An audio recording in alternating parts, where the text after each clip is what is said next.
I'm not too sure if you all have this prayer book. The blue prayer and meditation manual, and there's the red, which is the blaze of non-dual bodhicittas. They are same. The pages may differ. Those at the back, can you hear me? Those at the back, can you hear me? Okay. So the pages may differ. First, what we do is that we will do a little bit of setting proper motivation, and then followed by, say, the little bit of prayers, then followed by meditation, single-pointed meditation. Should there be some who are keen to learn about meditation? Okay, so then the actual the lesson. Okay, for that matter, let's turn to page 2.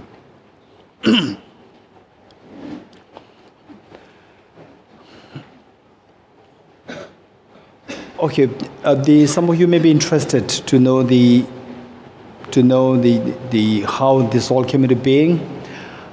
In fact, it was, I think, about like 2-3 months ago that I received one email from Wenla, the vice president of TBC, asking me if I can give a teaching for ABC and also for TBC. Then it's a little story. Then I said that ABC already has very good teachers, so whether or not this is really required. And then when I said that is very good if something can be happening. So this is how it happened. And then when I came to inform me that the ABC members, particularly the ESCO members like Vincent and the Mr. Poa and so forth, so many of them, they're interested. And in this, they're very keen. So he's in a way persuading me not to say no. And I do know that from the last several years of being in TBC, there are many very serious students from ABC coming there for the classes there. So I thought that would be good. And also that for me, for myself, this is a little bit of holiday. Yeah, a little bit of holiday. And so on my way from India to Singapore on the flight, I got even time to edit the same book in Tibetan. Otherwise, I would not get time. So I'm very thankful to ABC and TBC both for this. Yeah, that way, the many other things, I was able to complete many other things. Okay, so we have Venerable George here, yeah, Venerable George and many of my friends here. Okay, so it is one very important thing for me, more than the teaching, is to meet with the people and to really share our thoughts. And from there, whatever little I've learned from my teachers, see how much I can share this with others who are very keen. And particularly for me, say Singaporeans, I always describe wherever I go, wherever I travel, within India, outside India, I always tell people that Singaporeans is a very good blend of the two traditions, Chinese tradition and the British tradition. Chinese tradition, because ethnically speaking, the Chinese, and then the British tradition because of the British colonization. So we see that the blend of the two, this is an incredibly precious combination. Oftentimes, His Holiness the Dalai Lama,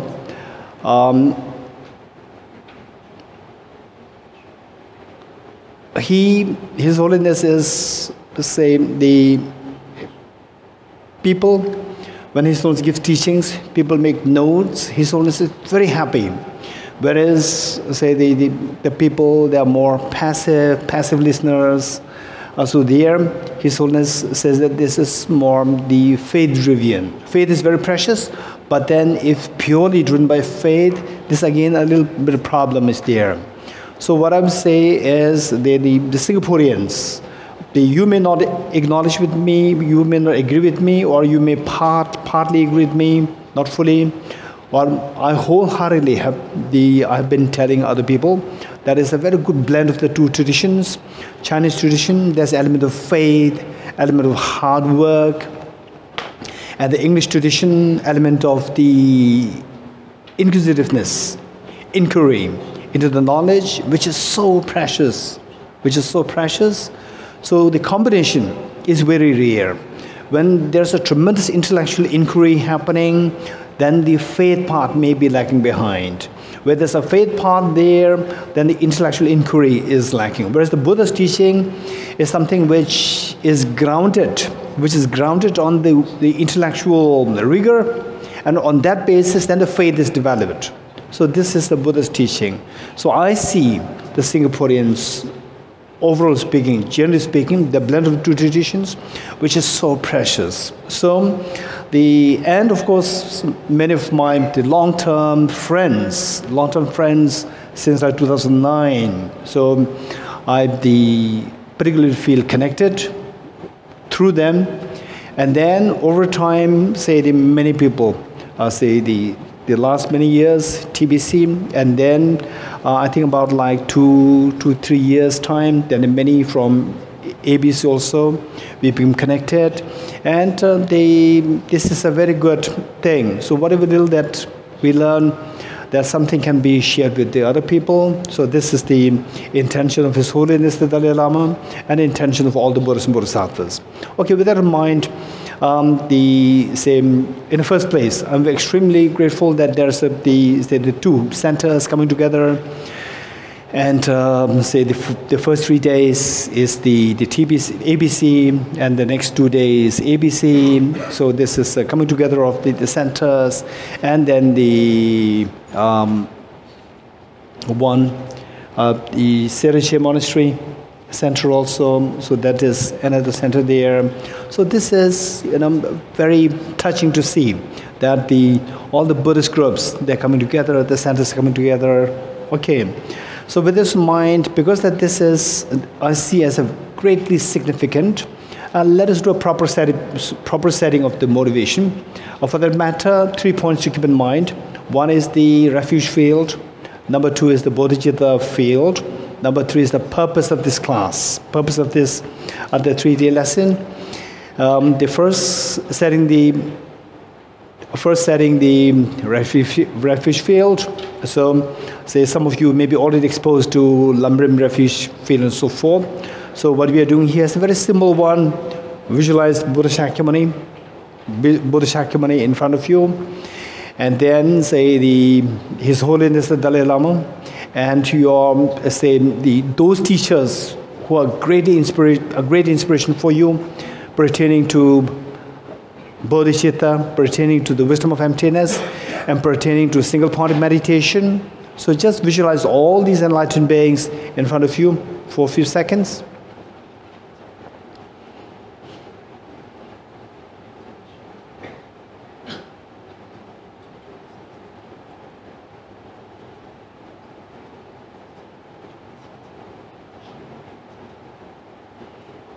And how you visualize them, that makes the whole difference. This is so important. Oftentimes we are so keen to do the visualization, but not knowing how. So the visualization is done.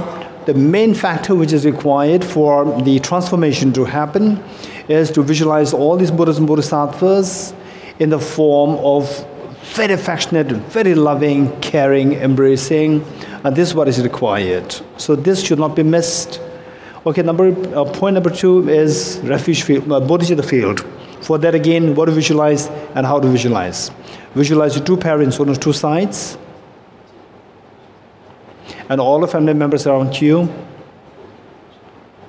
and all sentient beings all sentient beings in Singapore, in the world, in the Milky Way galaxy, and in the entire universe. And how you visualize them. They are like very fact. You are here, you are the mother. And all others are like your children who are so desperate. And from what we're learning, that the next 3 days, how they're suffering so much, all because of the ignorance, self-grasping ignorance. Instead of feeling angry towards them, instead of feeling, let's say, the unease, anger, or hatred, and so forth, rather they really deserve your compassion.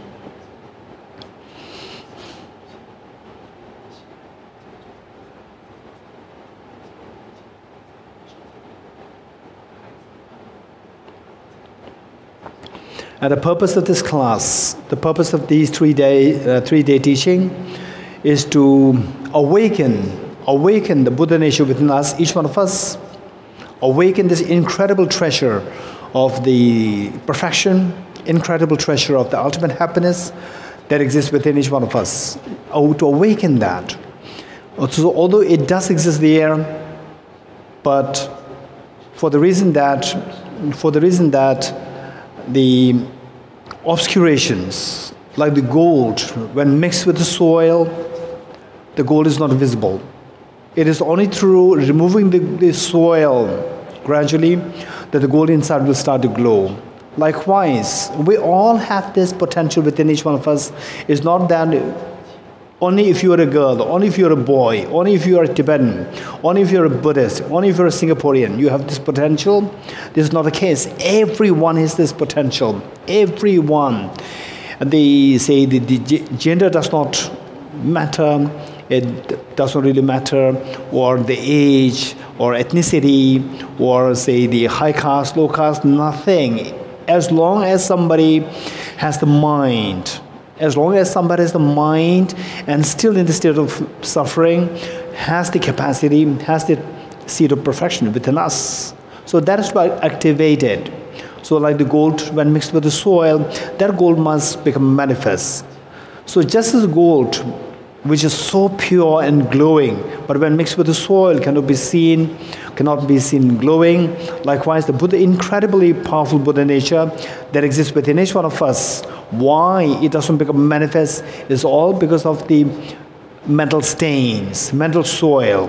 So this soil which obscure this metal, the Buddha nature inside, that is of two kinds. To eradicate, to dispel, to remove these mental defilements, we need to know the nature of these defilements. Only then we can apply the remedies. And these defilements are of two kinds. One is a gross and a subtle. The gross one referred to as the afflictive obscurations, which obscure us from achieving total freedom from suffering. And the subtle one referred to as the cognitive obscuration, which obscure us from achieving total enlightenment, Buddhahood. And in both cases, okay, the first one, afflictive obscurations, it is of two kinds: the contaminated karmas, afflictions, and the active seeds of these two. And all these three revolve around self-grasping ignorance. Whereas on the contrary, the subtle stains, referred to as the cognitive obscurations, so they are the subtle stains or the defilements in the form of the inactive seeds left by the contaminated karmas, afflictions, and precisely by the self-grasping ignorance. And this cognitive obscuration, when it is there, it manifests in the form of the symptoms such as self-centered attitude. So our job is to eradicate these two kinds of mental defilement, and the remedy, final remedy, is the wisdom of emptiness. And this wisdom of emptiness, depending on what the driving force you apply. If you apply the renunciation as the driving force, motivating force, then this wisdom of emptiness will take you to the state of freedom from suffering, but of course not to Buddhahood. Whereas if the driving force is bodhicitta, on the basis of the renunciation plus bodhicitta, then it will take you to eradicate all the defilements, the gross as well as the subtle, thereby taking you to full enlightenment, Buddhahood. Okay, so this whole purpose, so keep in mind that these 3 days we're going to say, they put an effort, exert all effort to try to get some understanding of what emptiness is, what the wisdom of emptiness is. On that basis, imagine that you are leading this prayer, and everyone, your two parents and all sentient beings, they are joining you in this the prayer together. Okay, let us turn to page 2 of the prayer. Page 2, and those who have read the blaze on the which page? 3, page 2 or 3. Okay, the red one, page 3, the blue one, page 2. Okay, let us say this together. Enthused by great compassion, you taught the Immaculate Dharma to dispel all perverted views. To you, the Buddha Gautama, I pay homage. Enthused by great compassion, you taught the Immaculate Dharma to dispel all perverted views. To you, the Buddha Gautama, I pay homage. Enthused by great compassion, you taught the Immaculate Dharma to dispel all perverted views. To you, the Buddha Gautama, I pay homage. Enthused by great compassion, you taught the Immaculate Dharma to dispel all perverted views. To you, the Buddha Gautama, I pay homage. In dependent origination, there is no ceasing, no arising, no annihilation, no permanence, no coming, no going, no separateness, and no sameness. I prostrate to the consummate Buddha, the supreme among all teachers, the one. I prostrate to the mothers of the Buddhas and of the hearers and Bodhisattvas, who through the knowledge of all these hearers seeking pacification and complete peace, who through the knowledge of paths causes those helping migrators to achieve the aims of the world, and who through the possession of omniscience of subduers set forth their varieties having all aspects. The one who has transformed into the reliable guide, motivated by altruism to benefit sentient beings. The teacher, Sugata and protector, to you I make prostrations. The one who has eliminated the web of conceptualizations and is endowed with the divine bodies of the vast and the profound, who eternally shines forth the forever noble light rays. To you, the Buddha, I make prostrations. Okay, we will now recite the Ye Dharma mantra, the essence of dependent origination mantra, the Tendel Nyingpo mantra.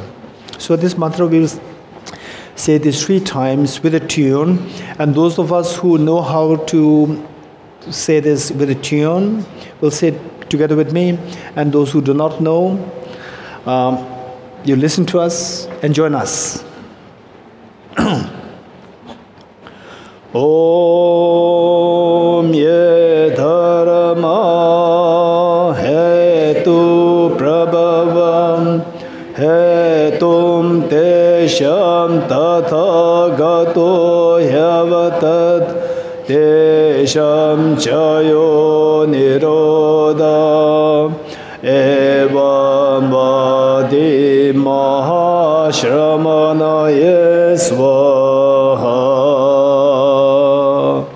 Om Ye Dharma Hetu Prabhava Hetum Tesham Tathagato Yavatat Tesham Chayo Nirodha Evam Vati Mahashramanaye Svaha. Om Ye Dharma Hetu Prabhava Hetum Tesham Tathagato Yavatat Tesham Chayo Nirodha Evam Vati Mahashramanaye Svaha. The meaning of the mantra: all phenomena arise in causes. The causes are taught by the Tathagata. The cessation of the causes as well is taught by the great seer. I go for refuge until I am enlightened to the Buddha, the Dharma, the Sangha. By my accumulations of practice of giving and so forth, may I become a Buddha to benefit all sentient beings. I go for refuge until I am enlightened to the Buddha, the Dharma, the Sangha. By my accumulations of the practice of giving and so forth, may I become a Buddha to benefit all sentient beings. I go for refuge until my enlightened to the Buddha, the Dharma, the Sangha, by my accumulations of the practice of giving and so forth, may I become a Buddha to benefit all sentient beings. Sangye Joda Zoge Chonam La Chanjo Bardo Dane Kyabzoj Dage Jinzo Gebe Sonam Ge Dola Penjere Sangye Dubarai Shu Sangye Joda Zoge Chonam La Chanjo Bardo Dane Kyabzoj Dage Jinzo Gebe Sonam Ge Tola Penje Sanje Dubarai Shu Sanje Choda Tsoge Chonamla Chanjo Bardo Dane Gyapso Che Dage Jinso Kebe Tsonamge Tola Penje Sanje Dubarai Shu. Okay, let us recite the Heart Sutra mantra, which is on page 17 in the blue book, and the red one should be on page 29 or 30. Red one, Heart Sutra mantra, just the mantra. 31. 31, the blue one is on page 17, and the red one, page 31. Okay, let us say the same thing 7 times. As we recite this is a very precious mantra. As we recite the mantra, say for example, say you have your personal grievances, personal obstacles, and the low light of your life, and difficulties, challenges, and hearing very sad news. So almost like you say, so often my job is to listen to the sad stories of the people. Right? So everyone has these sad stories there. Just during such difficult times, you can recite this mantra for yourself, for others. That will be very, very helpful to clear the obstacles and to ease your mind. Okay, with that in mind, you visualize that the Buddha Shakyamuni, again, so compassionately, so affectionately exhorts us thus. Don't remain in the fears of samsara. Come towards this ultimate happiness. And you hearing this melodious voice of the Buddha Shakyamuni, you inspire your two kind parents, you inspire everyone, your children, everyone in this universe, informing them, look, this is what a compassionate teacher, Buddha Shakyamuni, is exhorting us. Let us not remain in the fears of samsara anymore. Let us all come along with me towards enlightenment. With that in mind, let's recite this. Deyata Om Gati Gati Paragati Parasamgati Bodhiswatyata Om Gati Gati Paragati Parasamgati Bodhiswatyata Om Gati Gati Paragati Parasamgati Bodhiswatyata Om Gati Gati Paragati Parasamgati Bodhiswatyata Om Gati Gati Paragati Parasamgati Bodhiswatyata Om Gati Gati Paragati Parasamgati Bodhiswatyata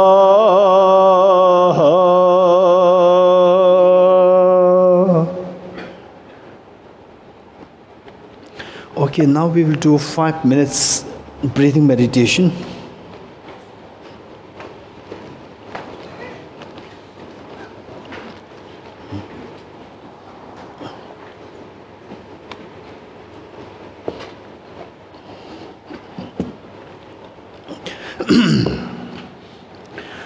Okay, I'll quickly give the instruction.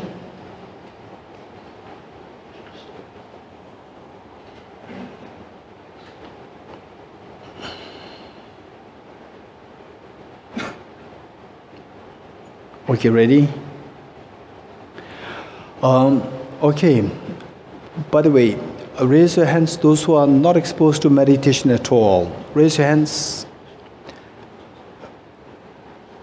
Okay, so we're going to do a quick, say, the meditation. For that matter, I'll give a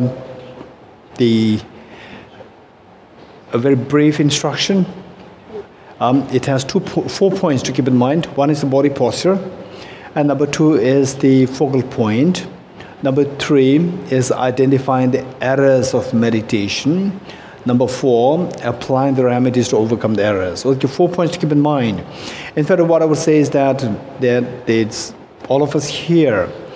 It'll be good to learn how to do this meditation. That will be extremely healing even from a mundane point of view.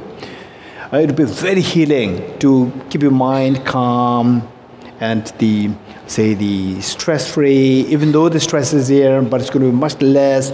You can tackle the stress much easier. So that would be very helpful. Okay, for that matter, of course, you're all sitting on the chair, so the cross-legged is out of question. Okay, the next thing that we keep in mind is to keep a body upright. That is very important, to keep the body upright. That is so important. There are 2 things in meditation to keep in mind. One is the body upright. And if you have knee problem or backache problem, that is exception. Otherwise, try your best not to lean against the support for the meditation. Don't lean against the support. The moment you lean against the support, you can feel the mind becomes relaxed, not in a good sense. It becomes lax. So, and then the tendency for you to fall asleep. Okay, so for that matter, just sit upright, and even sitting upright, there are 2 ways of sitting. So one is like this with the body bent. This is one way of sitting. Other one is sitting upright. So sitting body, some people, we tend to have a very bad habit of sitting like this. This is not really a good habit. Sit like this. This is a very bad habit. Always learn how to sit upright. Even if you are not meditating, still learn how to sit upright, and see that when you are not meditating, even if you like to lean against a support, you can lean, but keep your body upright all the time. Make it a habit. So the backbone, and then later on dislocation, all these problems are there, right? So if you learn how to sit upright, that will be very helpful. 1. Then the next is the head tilted forward a little bit, with eyes not closed. Don't close your eyes. Keep your eyes half open, 45 degrees cast down. Keep your eyes half open, 45 degrees cast down. And the tip of the tongue should touch the upper palate to avoid excessive accumulation of saliva in your mouth. And breathe naturally. Keep your teeth and lips in their natural state. And then right hand on your left hand, keep the tips of 2 thumbs joining, forming a triangle. Place the 2 hands on your laps in a restful state. Okay, this is your body posture. Body posture. While you sit upright, what is important is that once in a while, keep an eye on your body, the basic framework of the body, to see if your body becomes rigid. It should be flexible. Although it's upright, but it should be flexible. Okay, this is body posture. Then number 2 is the focal point. What we're going to meditate on is 2 things. Today we will do both, but then those of you who are interested to do this in a more consistent way, then I would suggest that you can either do both, or you can choose one of them. So one is, a tiny dot, white tiny dot, 1 mm or 2 mm in diameter, 1 mm and 2 mm in diameter, just a very tiny dot, white dot. between the nose and the upper lip. Between the nose and upper lip, okay, just touch this area. Between the nose and the upper lip, just touch the area. If you could feel it. Okay, this is the spot where you're going to visualize this white dot. 1 mm or 2 mm in diameter. This is where you're going to visualize that. And then in some cases, some people complain that I'm not at all good at visualizing. I cannot do it. I tried it for 1 week. I cannot do it. If this is the case, what I would suggest is you use a punch to make a hole on the papers, right? And then from this white the circular, the white sheep, the piece coming out, that you attach here and look at the mirror. I'm very serious. Attach it here and look at the mirror. Consistently look at the mirror, how it looks like. And again, you put your eyes down, see if you can visualize. Right? If you cannot do this, again look at the mirror, see it. So that way, it will happen. It will surely happen. Okay, this is number 1. Multitasking. 2 things. Today we'll do both. Both meaning simultaneously. Number 2 is counting the breath. Counting the breath while you visualize the tiny dot, white dot between your nose and upper lip. Simultaneously, you count the breath. Breath in, breath out. Cycle 1. Breath in, breath out. Cycle 2. This is what we're going to do for 5 minutes. Right? So 2 things are happening simultaneously. Visualizing the white dot and the breathing, the breath, counting the breath. So later on, after about like 1 week, after about attempt to 1 week, if you think that these 2 things, I cannot do them together, no way. If this is what comes to your mind, then I would suggest you to choose the breath. The breath, just count the breath. Count the breath, and then make it like the daily chore, part of a daily chore, and then see how it works. So, in what way it helps you to calm your mind the whole day. Even during at times of stress, you will see that your mind is much under control. Okay, so this is what we're going to do for 5 minutes. Then point number 3. What's point number 3? What is point number 3? Identifying the errors of meditation. Point number 1 is body posture. Point number 2 is the focal point. Point number 3 is identifying the errors of meditation. What potential mistakes can be made when you do the meditation. So generally speaking, there are 2 errors. One is mental laxity, where your mind feels sloppy, sleepy, lethargic, heavy, sinking. That is one error. And the other error is when your mind is overly active, it starts to scatter and distracted. Okay, these are the 2 errors. One is excitement, one is laxity. Point number 4. What's point number 4?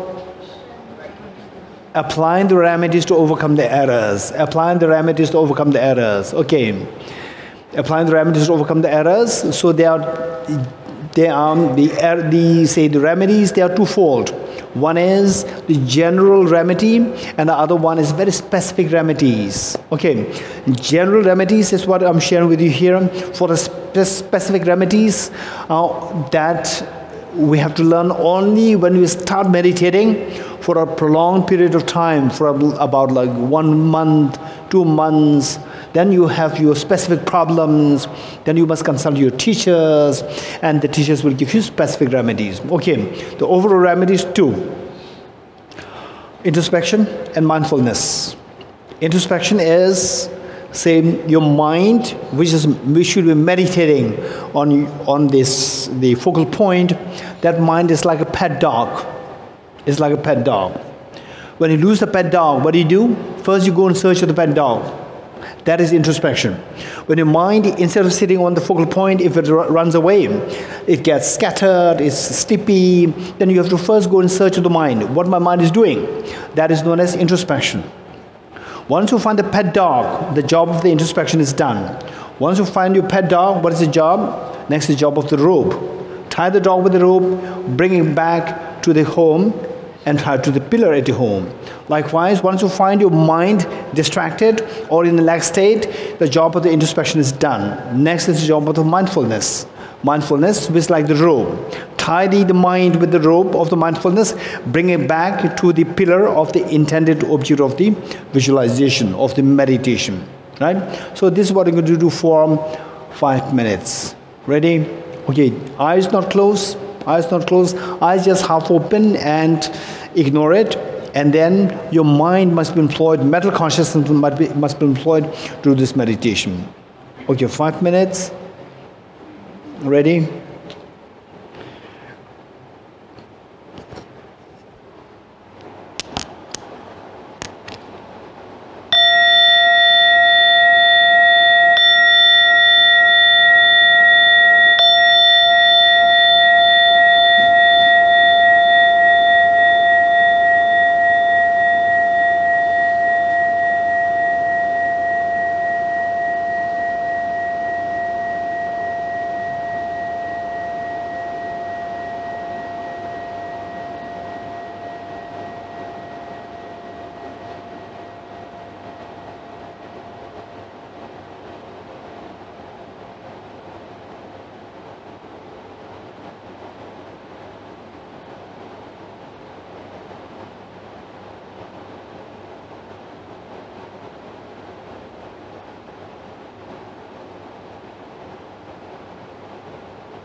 It'll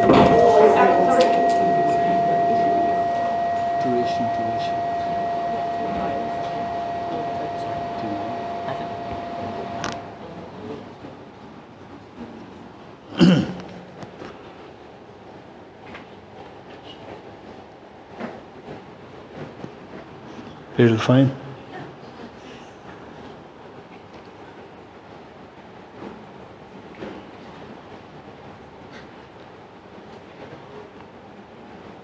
Okay.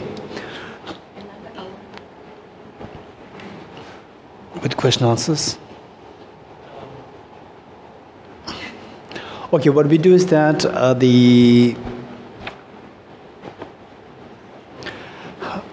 sometimes I may be too lenient, because of which I start talking and in 2 minutes questions coming up, right? And then the flow is disrupted. So what we do is that we will have the class more like with the flow, and if somebody can remind me the last 15 minutes for question answers, that'll be good.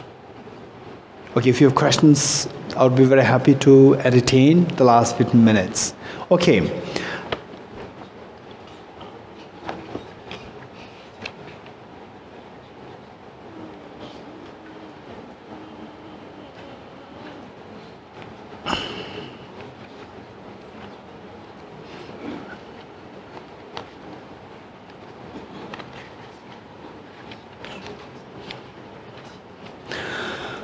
Okay, so let me begin.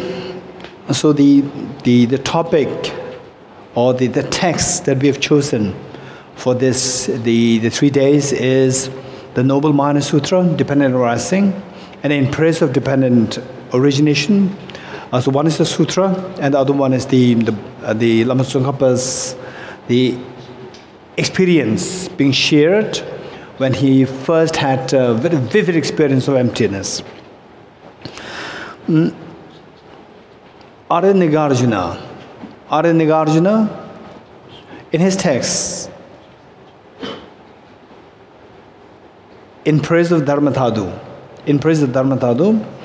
he said, mind as such is seen as two, worldly and beyond the world. Clinging to it as self, it is samsara. Seeing one's own nature is true reality, or is the nirvana. Okay, this is a very important passage, and then followed by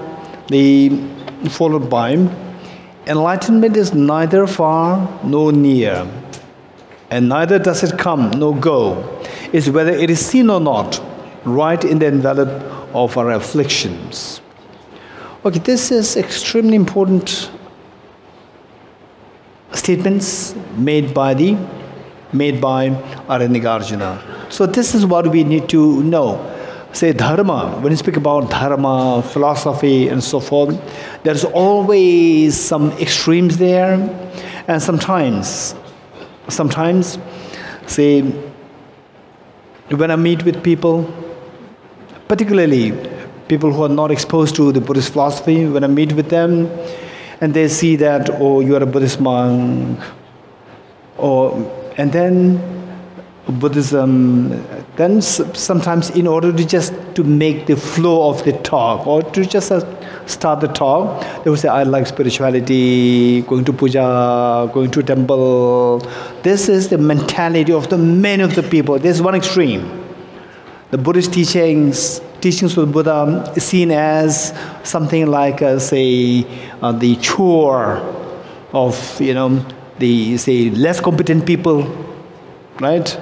Nothing to do, so go to the temple. This is one extreme. Another extreme is seeing all these rich philosophical discussions, psychology and so forth, go into such a depth and making it very dry, totally irrelevant to one's day-to-day life. This is another extreme. So what we need to do is that, particularly say like this audience, I can see that it can be made into a very beautiful blend of the two. That intellectual rigor is there, at the same time say how to apply this to one's own mind. right? Okay, so for that matter, what I like to say, don't forget these two stanzas. You may not be aware what the stanzas were. I'll remind what these two stanzas a little later. So the thing is that it says the enlightenment is not far away. It's not far away from you. No, it is near you, right? It is not far away. It is not near. It is just within you. This is what Āryapratītyasamutpādanāmamahāyanasūtra said. What does it mean by enlightenment within you? That is not far away, it is not near you, it's within you. What does it mean by that? So there, imagine, let's say that we all go to Mount Kailash. Mount Kailash? Okay, by the way, how many of you have been to Mount Kailash? Raise your hands. How many of you have been Mount Kailash? One. Okay, at least there's a representative from Singapore. Okay, thank you. Okay, let's say, your name? Sonam. Okay, let's say Sonam is to guide us to Mount Kailash for a pilgrimage. Right? Okay, don't take this as a story. So you have to connect this to the philosophy. Right? There's a huge responsibility there for you. Okay, Sonam lies to guide us to Mount Kailash trip. So, at Mount Kailash, because of the glare, you have to buy the goggles, right? To protect you from protect your eyes from the glare, very strong glare. Okay, for that matter, you have to buy goggles, and there are two shops. One shop selling the goggles made in, I don't know, Singapore. Another shop made in very locally, very poor quality. The first one is of high quality, right? First one is high quality. Second one is very low quality. And the second one, because of very low quality, you put on the goggle, and then you see that everything is as though like so murky. Do you understand what I'm saying? Okay, so group A and group B. Which is group A, which is group B? I'm not going to say this. Okay, so group A buys the goggles from shop A, high quality. Group B buys the goggles from shop B, very low quality. And then Sonam took us there. And Sonam, before we actually reached there, he already gave us the warning that when you reach there, you must use the goggles. And the Mount Kailash is so holy. Number one, is extremely holy. And the snow there is sparklingly white. So clean, so beautiful, majestic. Okay, we are all excited. We've never been there, including myself. Right? Okay, we all go there. And imagine that you are the one with the goggle B, not the goggle A. Right? You belong to the group B, not the group A. And then two of you went there. Group A looked at the Mount Kailash, and they were so happy, so excited to say, wow, it's so majestic, it's so beautiful, sparklingly clean, white. And group B, what is this? I learned that it's a holy place. What is so dirty, so murky? Right? What is there for us to feel sanctity about? There's nothing there to feel the sanctity about. Right? Okay, this is what the group B is, the impression of Mount Kailash. And then some of you might be, some of you might be a little more concerned, and may even think of, say, starting a Mount Kailash clean project. Mount Kailash clean project, right? Okay. Now tell me, Mount Kailash, is it clean or is it murky as you saw? Extremely clean. Why do you see it as murky? Because you are looking at it through a very dirty lens. You're getting it? We are looking at it through a very dirty lens. Mount Kailash, you don't have to clean that. You don't have to start a project, clean Mount Kailash project. You don't have to start it, right? Just remove this dirty lens, replace it with a very clean lens, and there, the majestic Mount Kailash is there. You're getting it? Now, with this, it's a very simple example. From this, what we need to know is that, okay, tell me, how many of you in your life, including myself, how many of you in your life you have faced challenges, tragedies, difficulties, low phase of the life, and so forth, at least once in a lifetime? Raise hands. Okay, raise the hands those who have. What does it mean by tragedy? What does it mean by life challenges? No, we in Singapore, we have no idea what that is. Raise hands. Okay, no one. So now what we do is that we try to relate our day-to-day life with what I'm saying here. This is example that I brought in, but the concept is from Āryapratītyasamutpādanāmamahāyanasūtra. You're getting it? This concept is from Āryapratītyasamutpādanāmamahāyanasūtra. So this enlightenment, which is the sparkling, beautiful Mount Kailash, analogous to the sparkling, beautiful Mount Kailash, this is, you don't have to bring it from far away. It is right there. Remove your lens, remove your dirty lens, and you will see it there. It's right there. Likewise, all the problems that we go through, difficulties, sickness, aging, and then the stress, tension, right? And the conflicts, and the fights at home, shouting, right? And then say, if the family members, they are very close, there's a problem, right? They're very close, then somebody gets a little sick, cough, there's a problem. Then your whole mind becomes very stressful, right? And then if the family is not going well, then early morning you have to look at the other face, right? It's very stressful to look at the person's face, right? So we see that, so there, it is not that the family is bad. It's not that the family there's a problem, right? In fact, some of my friends, family life is very complicated. I said, no, it's not family life complicated. Complicated is the lens. Remove this dirty lens. Wherever you are, you see the divinity there, right? So, tell me, say the group B looking at the Mount Kailash, seeing it's very dirty. Group A looking at Mount Kailash, seeing so clean. Are you two looking at the same Mount Kailash, or the Mount Kailash is different for two of you? Same. What's the difference? Not the object. Object is the same. Subject. Right?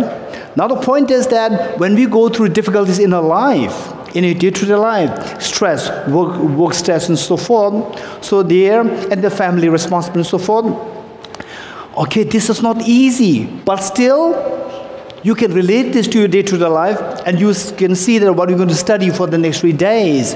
You can apply this to a day-to-day life and make our life much, much, much easier. If you don't believe, I say, the Tibet House, we started the Nārāyaṇa Master's course and Nārāyaṇa Diploma course. Launched that already. There are many people from the Singapore as well. I was so touched to hear from somebody, okay, I don't know, right, some of you, your stories may be as well similar to that. There's one gentleman. Okay. There's one gentleman, and he said that earlier, in my car, there's always the hockey stick. Do you know what a hockey stick is? There's always hockey stick. What is that for? Guess. To play hockey whenever he gets a little time? No, it's not really good. You're getting it? Very young, energetic gentleman. Hockey stick means that ready to fight. It's right there in the car, right? When something happens on the traffic, hockey stick. Right? This was the mentality. Then after coming to, he told me, he personally shared this story with me.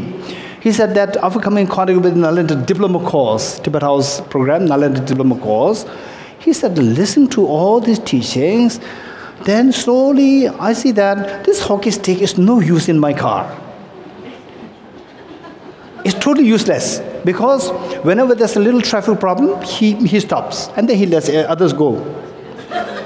if that is what is happening, what's the use of hockey stick? Hockey stick is when you say that, no, I should go first. And the other person says, no, I will go first. Then the hockey stick, that's the job. Right? Now, the moment he says that, okay, now you go. Right? He stops there. He said, hockey stick, there's no job to this. It is no use. Then finally he realized that this is just an additional thing there. And then after a while, he removed the hockey stick from his car. It's amazing. This is Dharma. Right? This is Dharma. If this is how we begin, then we can think of gate, parasamgate, bodhiswaha. Right? Say, in our day-to-day life, we remain the same person. Right? Very short-tempered, shouting at your husband, shouting at your wife, shouting at your children, shouting at your parents, and so stressful. And then, on the other hand, the Tibet House Narada Master's course, and then the ABC program, TVC program, right? And at home, you are the same person, very stressful person. Then something is wrong. Studies are very precious. Study is very precious, but the point is that something is wrong there. So we should be able to relate what we are studying with your own day-to-day life. Okay, so with that in mind, say one thing that we need to keep in mind is that, okay, that example fits in so well, and then Nagarjuna very clearly indicated that enlightenment is within us, it's not really outside. Why it is not evident at the moment is because that enlightenment is mixed with the soil, defiled soil. When the gold is mixed with the soil, the gold otherwise will glow. It does not glow because the soil, the glow is not visible. And then with the ordinary beings, we may dump this mixture. But gold experts will not dump this. Will see that this is so precious. Likewise, in the eyes of the enlightened beings who are like the gold experts, each one of us, we are so precious in the eyes of the enlightened beings. Each one of us, we are so precious. So therefore, before we actually begin, what I will share with you is that never ever have a sense of self-hate, because all the enlightened beings, they see each one of us as the gold, but mixed with the soil. It's not ordinary soil. There's a gold there. This is who we are, who you are. Don't underestimate yourself, right? Never ever have self-hate. If you really want to hate something, if you really want to hate someone, hate the two demons. Self-grasping ignorance and self-centered attitude. So over the next 3 days, and after the 3 days, say in TBC also, we will study these two things. What is self-grasping ignorance? What is self-centered attitude? How to distinguish the two things? How to remedy the two things? So this is what we're going to learn here for the next 3 days, plus in the TBC. Okay. So this is so important. Keep in mind that all the Buddhas and Bodhisattvas, they cherish each one of us. However low you may feel, however inferior you may feel, you are not at all inferior. You are so precious. You are so precious. Don't forget it. The moment you feel yourself is inferior, that is the greatest failure. Nobody can fail you. It is only you who can fail you. How will you fail yourself? The moment you say that, I'm just hopeless, I hate myself. The moment you hate yourself, that is the greatest failure. Right? So, what I would suggest is that should you feel at times, anybody can go through low phase of their life. When you go through the low phase of the life, just make sure that, say your Sangha members, and then the Geshe-las, say ABC, TBC, the Geshe-las, for example, Geshe Yundala, I know so well from TBC. You just go there, sit with him, tell him that I'm at the moment I'm going through low phase of my life. So these are the problems. Just share with him, and he's so kind, so brilliant. He can give you advice and could console you, right? Likewise in ABC, there are the teachers there, the Karen teachers there, and then the visiting teachers there. For example, the Venerable George is here. So we see that don't ever give up. Don't ever hate yourself. There's always a solution. Don't forget it. There's always a solution, right? You must go to the right person. That's so important. So we need to have two things, two plans. One is long-term plan, and one is the immediate plan. Immediate plan to see how the immediate problems are, the remedied. And the long-term plans, don't wait till, okay, let me first, okay, till when I reach age 60, age 70, then I'll start the Dharma more seriously. If you wait till that point, no. You are the youngest at this. You are the youngest. You are the youngest of the lifespan that you are left with. Do you agree with me or not? You are the youngest now of the lifespan that you are left with. Right? Don't waste this. Don't waste this. Say,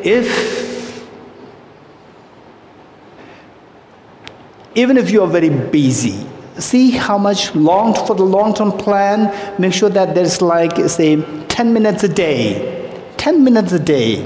So this, in the end, towards the end of the last day, maybe the third day, I may share with you a little bit, what should we do? How to design your life practice. For somebody who can spend about like 1 hour a day, somebody who can spend about half an hour a day, so somebody who can spend about like 10 minutes a day, somebody who can spend about like 5 minutes, and somebody, if you ask me, what can I do if I have only 2 minutes, then I would say, I'm sorry. Right? Otherwise, there's always way out. Long-term plan and short-term plan. Okay. So with this in mind, let us turn to the Noble Mahāyāna Dependent Arising, the sutra here.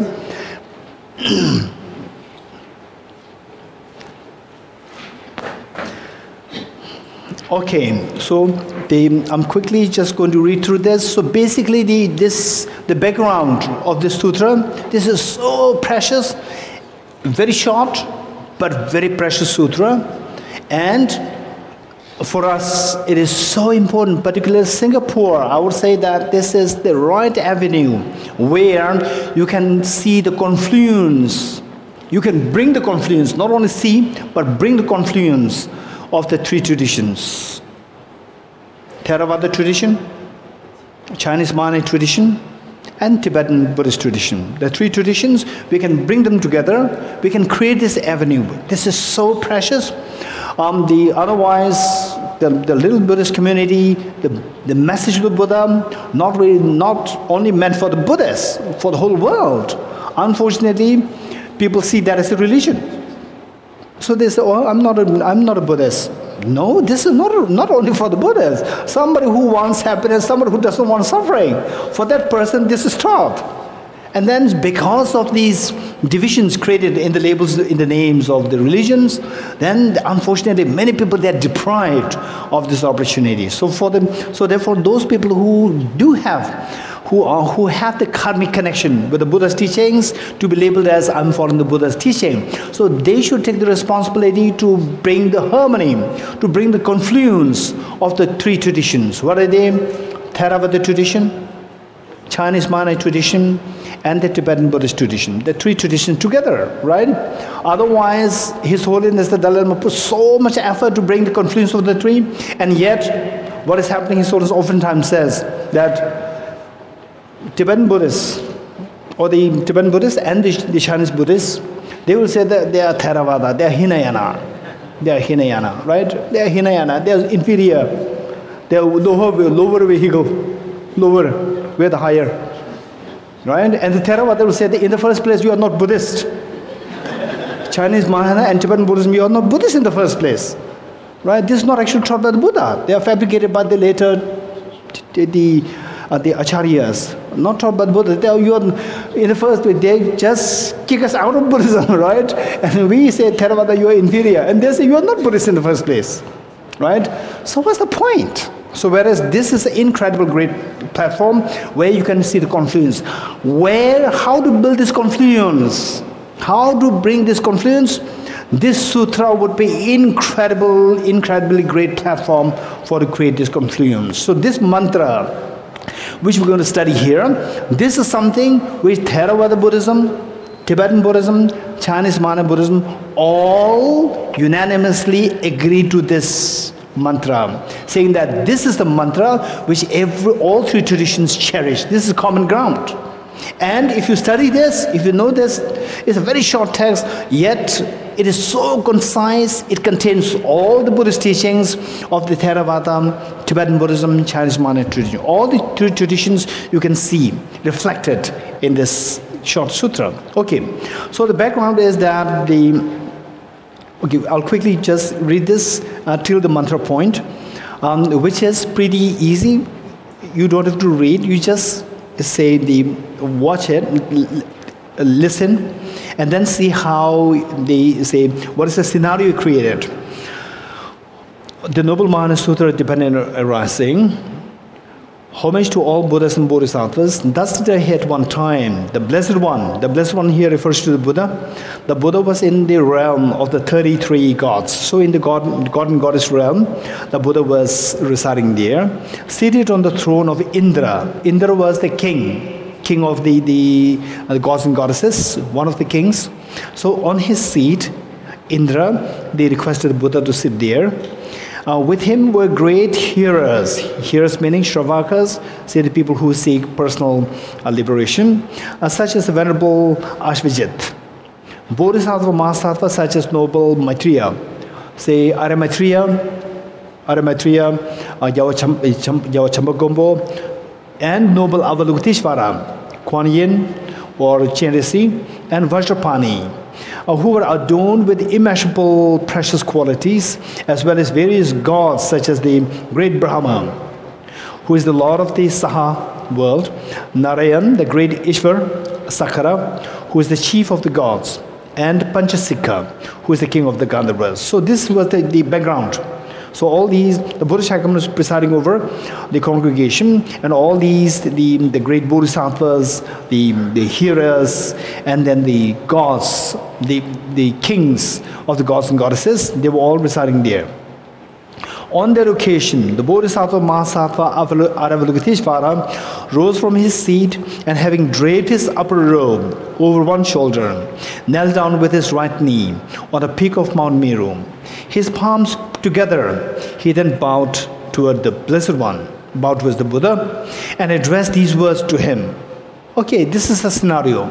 So Avalokiteśvara, the Bodhisattva of compassion, turned towards the Buddha Shakyamuni, kneeling down his knees, and they said the following.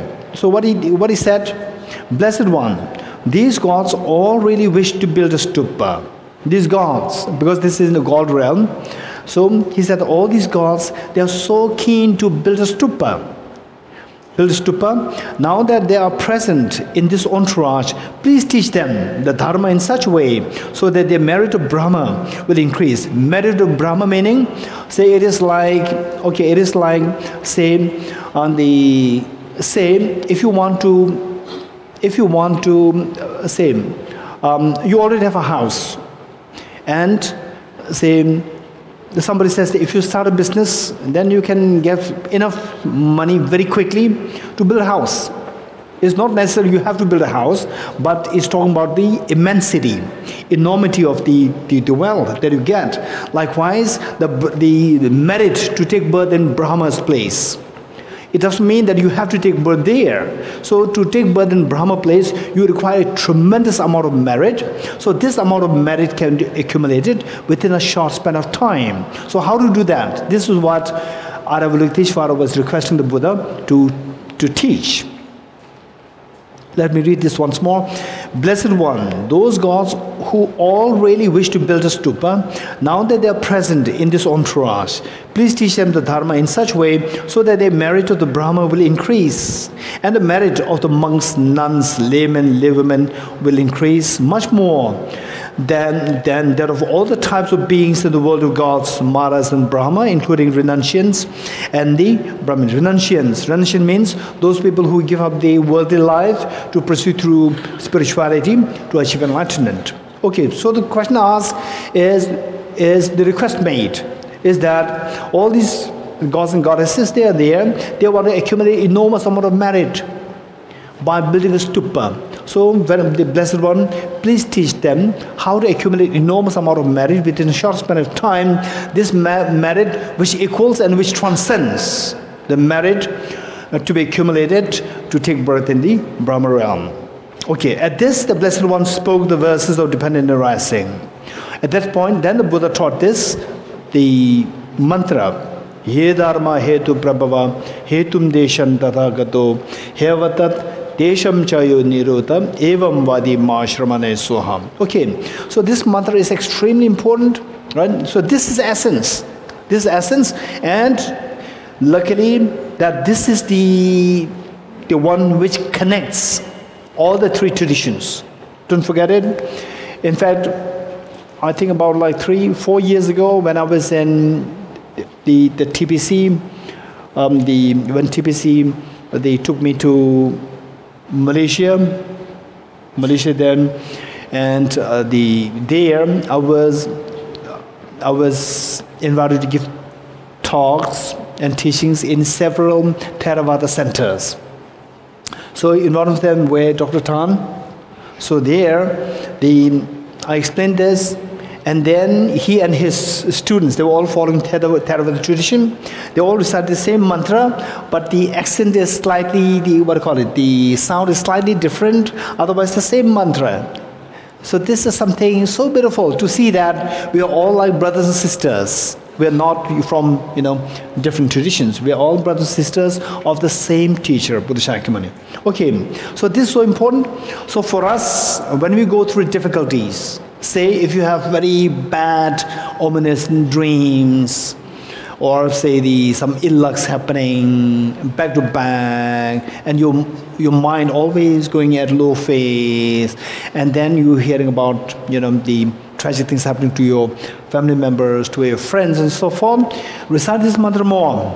And of course, know the meaning and recite the mantra. The benefit is going to be 1,000,000 times more. The benefit will be 1,000,000 times more. And sometimes, this is very important. Oftentimes, people are so, enticed. People are so enticed and not really, I wouldn't use the word lured, but enticed. Enticed, oh, this mantra, if you recite it, it will remove the negative karma of the innumerable lifetimes, or the eons. Okay. How true is that? This is a very serious question. I already gave you the clue. I already gave the clue that this mantra, you recite it under such situation, the benefit is immense. Yet, with a qualification. If you recite this mantra, knowing the meaning, the benefit is going to be 1,000,000 times more than reciting it without knowing the meaning. You getting it? So therefore, to recite mantra and to study emptiness, which is more difficult? To study emptiness and to recite mantra, which is more difficult? Of course. To study emptiness is very difficult, right? Very difficult. Yeah. Right? So therefore, emptiness, no way it said that if you recite one stanza of emptiness, then the negative karmas of the millions and millions of eons will be washed away. You don't find it there. But the mantra, if you recite this mantra, then millions of eons of the negative karma will be washed away. How true is that? 100% is true. 100% is true. Right? If you ask me, what is the mileage of Mercedes-Benz? Right? I may say that is about like say 40 kilometers per hour.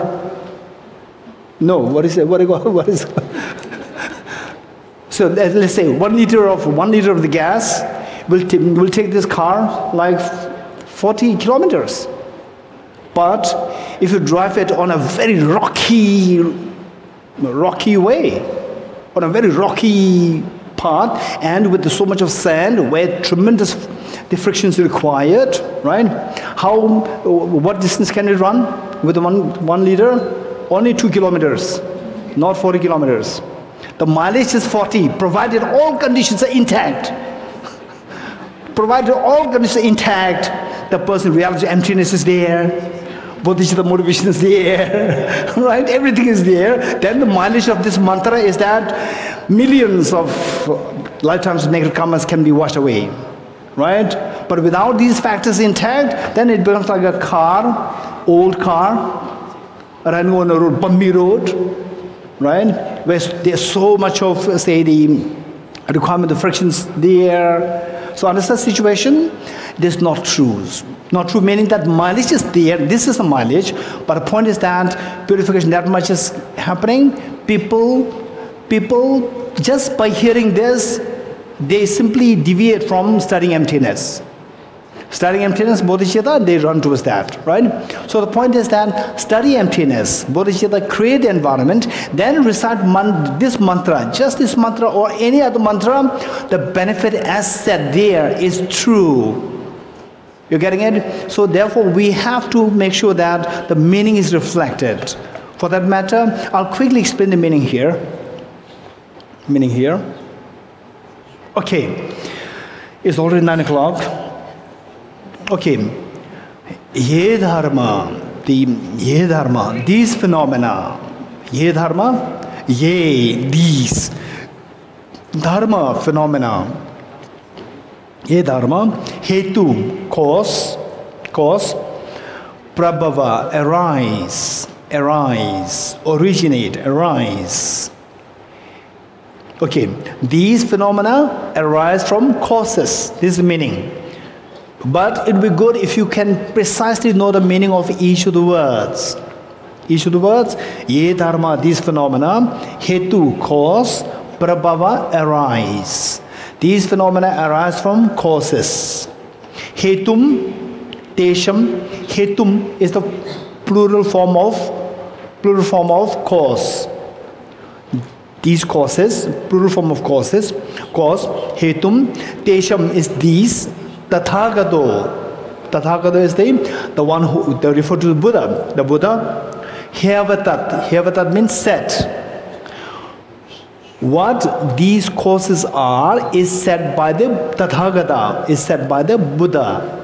What these causes are is said by the Buddha, Hyavatat. Tesham chayo means these, again, these referring to these causes. The causes are not explicitly set here in this line. These, just said these, referring to the causes. These causes, tesham chayo nirodha. Nirodha is a cessation. Nirodha is cessation. Cessation meaning bringing an end, coming to an end, eradication, cessation.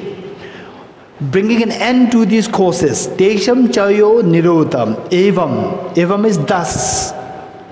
Evam vati is again said or taught. Evam vati. Who said it? Mahāsharmana, the great saint. The great saint referring to the Buddha. Great saint, Mahāsharmana, ye svaha. Svaha is established. Svaha means established. Okay, so here the meaning, you can see that in the English there, all phenomena arise from causes. The causes are taught by the Tathagata. The cessation of the causes as well is taught by the great seer. Okay, if you know this meaning in full form, just this mantra, full form, the meaning, and particularly that is all related to emptiness. You're getting it? All related to emptiness eventually.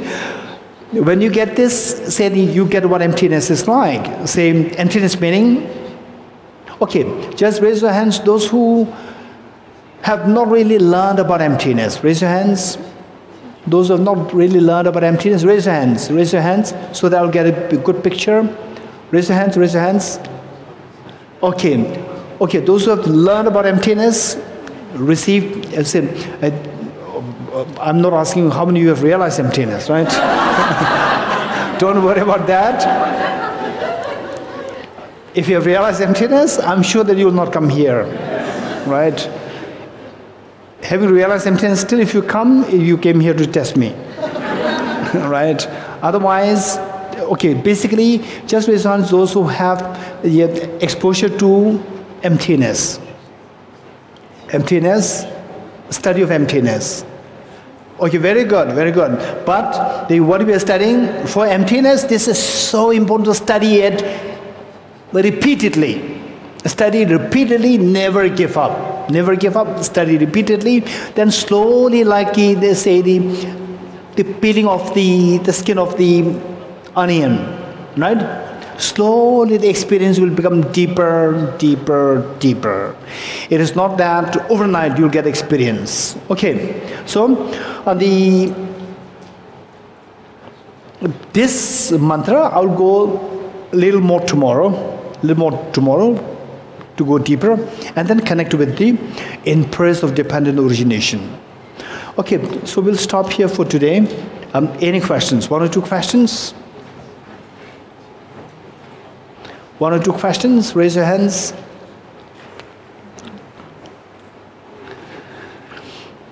Raise your hands if you have questions.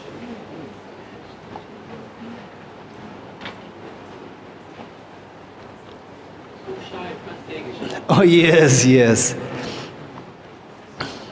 Maybe most of them will reserve the questions on the last day. Oh, over there. Yeah, thank you.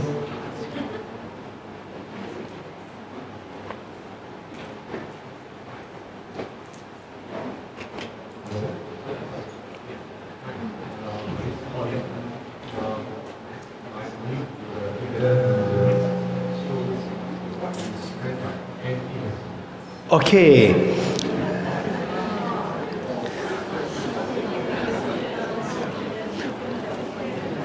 Okay, I'm new to Tibetan Buddhism, and what is meant by emptiness? Okay, so basically what I would share with you here is that in Theravada tradition, emptiness is known as anatta. In Theravada tradition, with the Pali tradition, Theravada tradition, these two we can equate. Pali tradition Buddhism and Theravada tradition we can equate. So there, emptiness, the label that they use is anatta. And then in Sanskrit, the label uses anatman. The sound is slightly different, but the meaning is same. And then in English, we translate it as selflessness or emptiness. And in Chinese, Tibetan tradition, these two are like identical twins. Both traveled from Nalanda. Nalanda in China, it went earlier, 2nd, 3rd century AD. And then in Tibet, it went in predominantly in 8th century. So that is the history. So the source was just identical, same. So there, in all traditions, whether you want to be expert in Theravada tradition, practice Dharma, practice to heal your mind, according to Theravada tradition, according to Chinese mind tradition, according to Tibetan tradition, in all three cases, the final answer is to study this concept known as emptiness. And to what extent is the subtlety? To what extent is the subtlety? It depends on, say, the explanation, right? It's not that Tibetan version is the subtlest, no. The source is just the same, Buddha's teaching, so it depends on who explains. The one who explains how deep is the understanding of that person. It depends on that, right? Okay, so the emptiness, what exactly is emptiness? So this is what we're going to study tomorrow and day after tomorrow.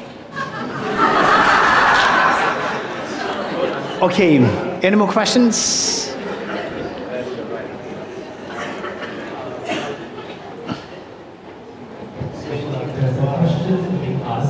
After studying all this Dharma, and it is intellectually accumulated as in something that you understand, but how to transform significantly or substantially transform the intellectual understanding into daily life that you can really apply?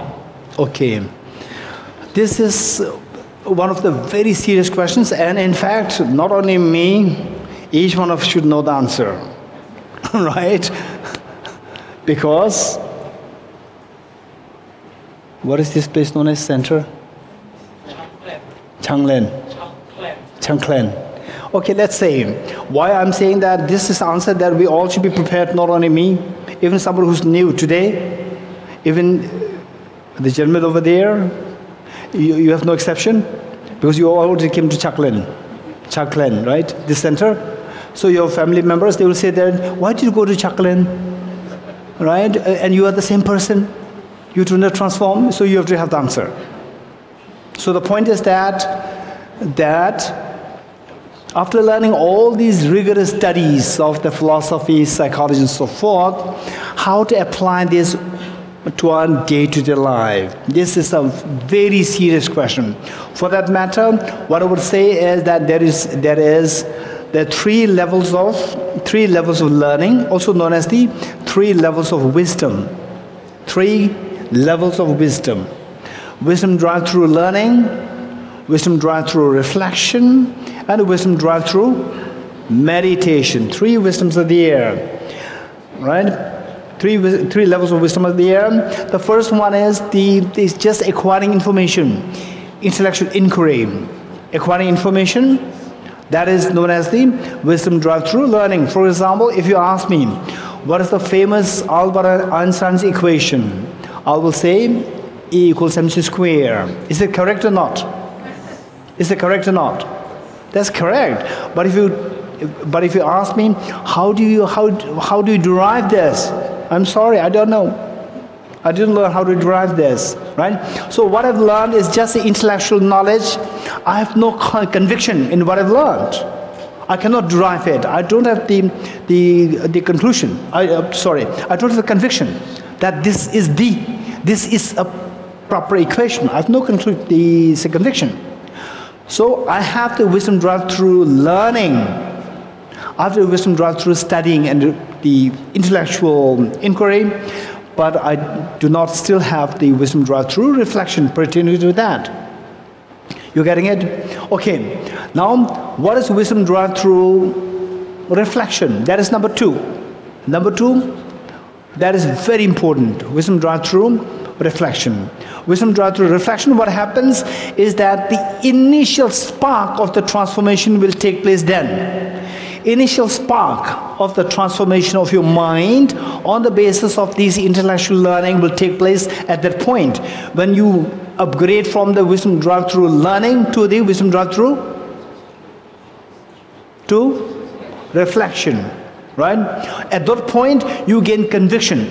Only with the conviction, then the transformation can take place. So that is a spark. The spark has started. Now with this spark, in order to make into a bonfire, then you have to upgrade this wisdom derived through reflection to the meditation. Right? Okay, let's say, okay, how many of you are keen on doing a quick exercise right now? Raise your hands. How many of you are keen on doing quick exercise right now? Raise your hands. Mental exercise, not physical. Okay, if you're ready, okay, right? Just give me the answer. Only when I ask you to give me the answer. Ready? Don't utter a word unless I ask you what is the answer. 2 plus 2 plus 3 plus 1 plus 2 plus 2 plus 3 plus 1. What is the answer? Wow, it's amazing. Wow, it's amazing.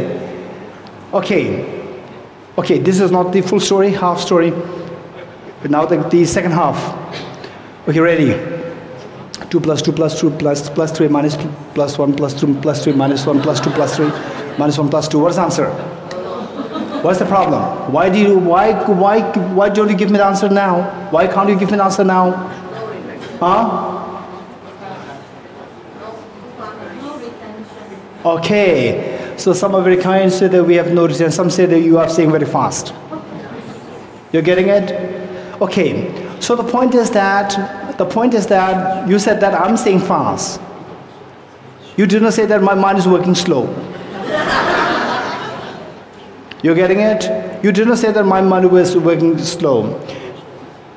You said that I'm saying it fast. Okay, now look, what is the purpose of all this? For example, the wisdom derived through reflection. A second one. What is the mark of that wisdom? What is the mark of having obtained this wisdom? Ascertainment, conviction. You get the conviction. But how fast is conviction? How fast this conviction works? Right? For example, you know this mathematics, the second one, you don't know this calculation. Provided I say it very slowly, you can say this. But your mind is not fast. Conviction is there, but the conviction is not working fast. You have the conviction is mathematical calculation, but it doesn't work fast. And what is the purpose of the wisdom of emptiness? To counteract what? To counteract our stress, anxiety, and so forth, afflictions, and so forth. And how effective is the afflictions? Hey, anger. Somebody says, yeah, what a stupid thing that you're doing here. What's your response? But in the family you go out, oh, it's a very exciting the evening, wonderful talk, right? Wonderful talk. What a stupid thing that you're doing. Somebody says like this, right? What is your reaction? Anger? Agitated? Little sad? How active is this agitation? Okay, just wait. I have to meditate on agitation. Or it's just outbursts. It erupts. You're getting it? It erupts. It's so fast. So negative emotions which we are to remedy. These negative emotions, they are so effective. It's of high quality. So effective, so fast, so spontaneous, so intense. And the wisdom is what? Even the very simple mathematics, it doesn't work fast. It's so slow. So that wisdom is supposed to be used to encounter our afflictions. And afflictions are so fast. You getting it? So therefore the afflictions are so fast and our wisdom is so slow, and blaming me that you said it's so fast. Right? So if this is the pace of your wisdom, afflictions they arise and disappear. This wisdom where are you going to apply? Afflictions already gone. For example, robbers come, rob your house, and then they left already, and the policemen come. What's the point? You're getting it? So the point is that this wisdom, although it's a conviction, you have gained this conviction, I said it's a spark. It's a spark. It's a spark to bring about transformation, because you have got the equipment, but to make it very effective, your mind should be as fast, intense, and spontaneous as the afflictions. So how to make it fast? Through constant habituation. So constant habituation, what you've learned, is known as wisdom derived through meditation. You're getting it? These three wisdoms are required. So the purpose why we're gathering here is primarily to get the first wisdom. First wisdom. Once you get the first wisdom, then it is our responsibility to subject whatever you have learned into analysis, more analysis, to gain conviction, to be transited to the transit to this second wisdom derived through reflection. Once you gain this conviction, then the job is to habituate this, to make it fast and intense and spontaneous. So that becomes the wisdom of meditation. The wisdom of meditation has the full-fledged effect to bring about transformation. So that is primarily for our long-term plan. You're getting it? That is for the long-term plan. For the immediate plan, how to curb the mental stress and so forth, there are some strategies. So which, if we get a little time, we will do that day after.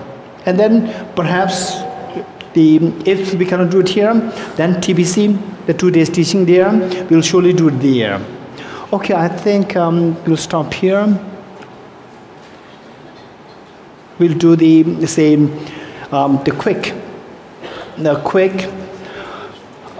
first the mantra, and okay, dedication.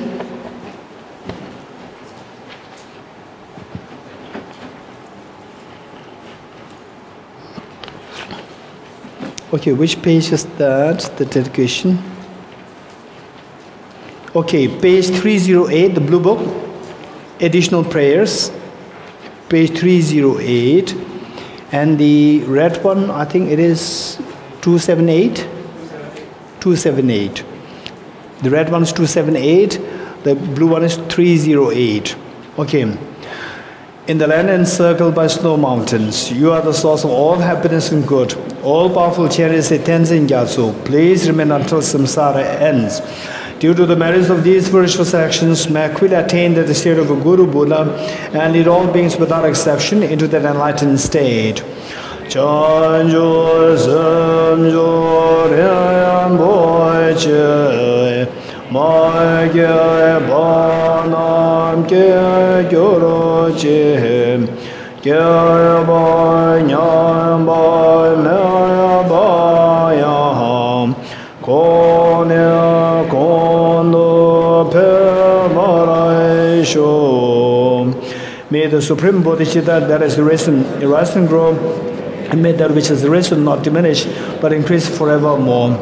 I dedicate the merits thus gathered towards the realization of the deeds and the prayers of all the Buddhas and Bodhisattvas of the three times, and to the upholding of the Dhamma of teaching and realizations. May and all are, through the force of this merit, never separate from four wheels of the Mahāyāna vehicle, and accomplish all the stages of the path, renunciation, bodhicitta, perfect in the two stages. With a wish to free all beings, I shall always go for refuge to the Buddha, Dhamma, and the Sangha until I achieve full enlightenment. Inspired by wisdom and compassion, today in the Buddha's presence, I generate the mind of full awakening for the benefit of all sentient beings. I go for refuge to the Triple Gem. I confess the negativities individually. I rejoice in the virtues of all the beings. I hold the precious Buddha in my heart.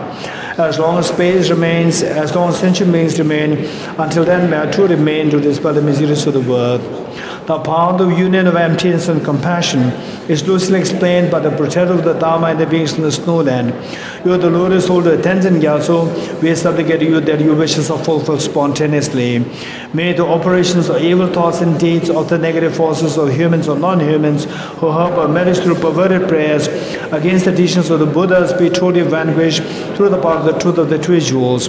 Throughout my future lifetimes, may I always be guided by the Manjushri and be able to uphold the Dhamma in general and the teachings of independent origination in particular, even at the cost of my life.